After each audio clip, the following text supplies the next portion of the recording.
What is going on, everybody? Welcome back to the channel. Aftersound here, bringing you Splinterlands content every single day. We also stream right here in this channel every Tuesday, Thursday, and Sunday morning, so come by and say hello. All right, guys. Well, Papa Bear, I guess, is back today with a video here on SPS rentals because, as you can see, we have reached the floor on this. I mean, demand could not go any lower considering the fact that I don't believe you can put a bid for less than 0.001 DEC. We're not seeing any bids above that, and I'm sure if there are bids that come in, they get scooped up right away. So this is all part of, I guess what I'm trying to highlight here is it just goes to show that there's too much SPS out there in the ecosystem already. And even more so, there's too much SPS out there that is staked because people are just trying to rent it at whatever level that they can rent it.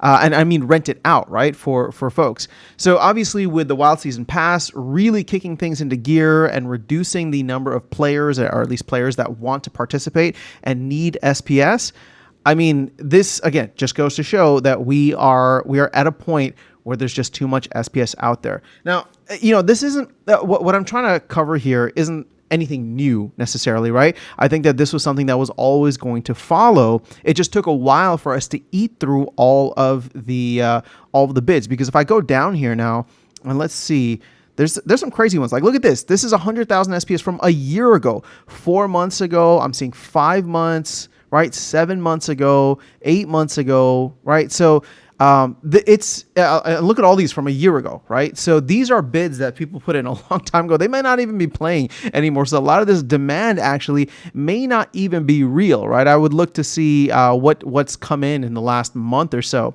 But, again, my whole point with showing this is just that we need to find ways to scoop up the SPS and get it out of the ecosystem. And that includes what is currently staked, right? Sure, if we clear up a lot of what is on the external market, what I mean by that is like the liquid supply, right? So whether that gets burned or whether people buy it or whatever the case is, yes, that will raise the price up. But I firmly believe that there's even still, right? If we didn't burn enough SPS, or if we don't burn enough SPS, there's still just too much to go around. And so at this point in time, with DEC still being about 30% below peg, we're just not burning enough. We're not seeing that to the point where, back in December and January, the team was going out and having to buy SPS off the marketplace and then burn it, or burn from their coffers, right?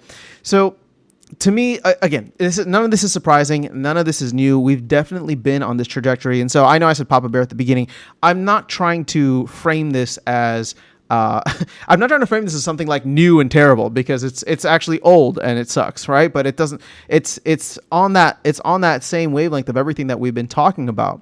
And so I know that there's been a lot of talk about SPS halvings, and maybe I'll do a video on that just because I've given my thoughts in kind of piecemeal across different videos and live streams.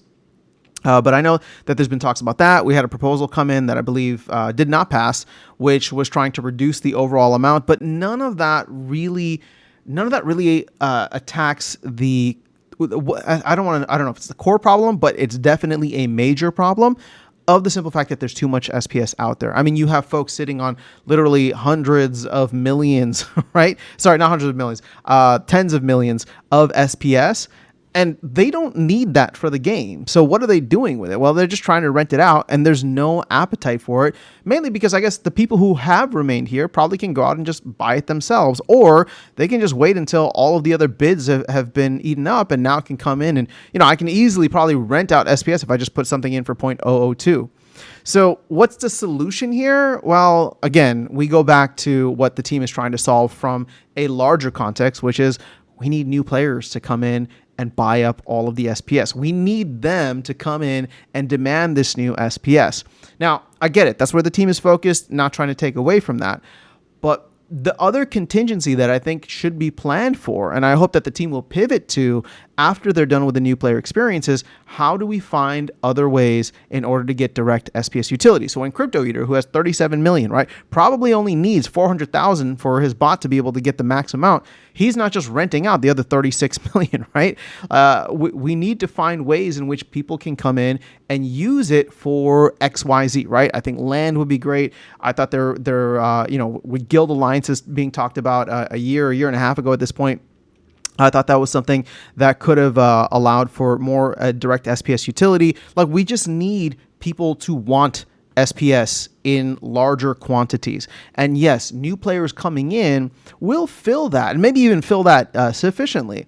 But at the end of the day, even for players that are here, there's just too much. Like, I was just doing the math, and I'll close with this, right? I was just doing the math on this.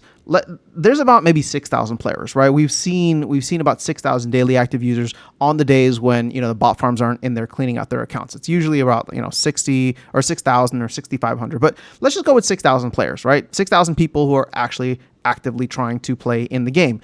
If you take the roughly 800 million SPS that's currently staked, so that's not even counting what's out there floating around on the market, but the 800 million that is currently staked, divide that by the 6,000 players, right?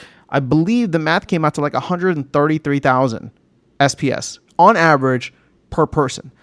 But just keep in mind that that is skewed because you have folks who have, like I said, in the tens of millions. So where do you fall on that average, right? Are you above or are you below 133,000? Because that's just where the mean is, right? That's where the average is right now in terms of how many people are active, or I should say how many accounts are actively playing this game versus how much SPS there is actively staked in the system, right? So therefore, 800 million can go towards dipping into the reward pool. And this is why I talked about there, if we had done something different with land, where it's just like, if you wanted access to the SPS on land, you should have needed to stake SPS on land, because then all of a sudden that 800 million will be split between two different reward pools, right? There would be another reward pool there. Soul Keep could have been a third reward pool where it's just like, okay, if you want to get part of the Soul Keep rewards, you need to stake towards that game as well. So that was another, in my opinion, big missed opportunity,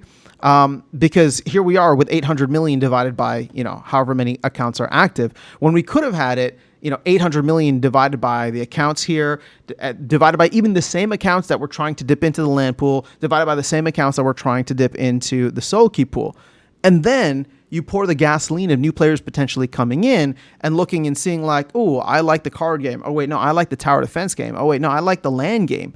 Oh, I like all three. I need SPS for all of this. Let me go get some, right? Or let me go rent some, whatever the case is. But that's all I have for you guys in this video. Just wanted to share with you, I've been watching this just because I'll rent some SPS out from time to time. But, it's an unfortunate thing, and it's not the cause, right? It's obviously a symptom, and something that was more of a delayed symptom, just due to the simple fact that we had a lot of bots that were bidding up the prices that slowly got taken away. And even if they're not active, some of those bids eventually got filled, but then weren't replaced by those same active bots, or even inactive bots at this point.